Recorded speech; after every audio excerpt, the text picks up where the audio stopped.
Now, if you've seen my custom magnets video, you might recognize this shot. We closed out the video with a slow rotating shot of the magnets themselves, and while it looks semi-professional, what actually lies underneath is far from it.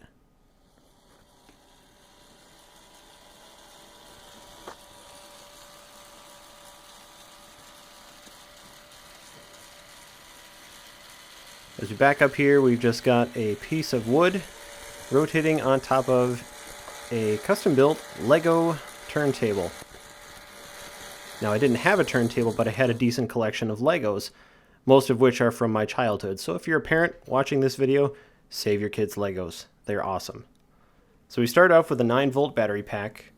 Of course, it's the fireman's battery pack, because this is serious business. The motor actually spins pretty fast, so we're running it through first a worm gear and then a series of gear reductions to actually slow it down quite a bit to a nice, slow, even speed for rotation.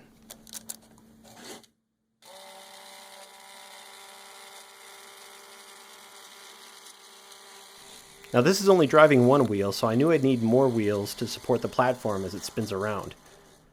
In the first version I added 3 wheels to get a total of 4 wheels, each of them at 90-degree angles to each other. And the reason I did it this way is it just seemed to make sense to me at the time, since basically Legos are designed to fit at 90-degree angles to each other. And so I was thinking more about the limitations of my building material and not so much about solving the actual problem. This post in the center sits at equal distances from each wheel and sticks up just high enough to stick through this hole in the board. That keeps the board on center and rotating around a single point. And eventually this setup failed because the platform wasn't evenly supported by all 4 points. Not everything was perfectly flat, so it lost contact with the drive wheel and stopped.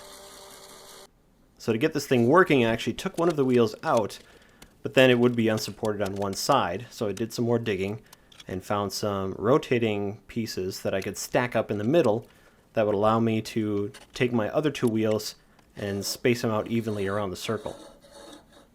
This way the platform would be supported at 3 points, and we would never lose contact with the drive wheel, even if the platform was uneven.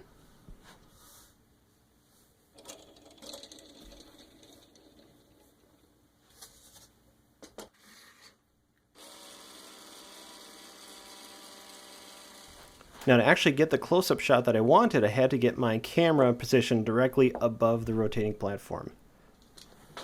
Now, since I don't have an overhead camera rig, I was able to take a couple of my bar clamps and clamp one to the edge of the table to get some height, and clamp another one onto that to extend out over the table, and then finally use a spring clamp with an adjustable camera mount on the end to extend all the way out over the table and over the center of our rotating platform.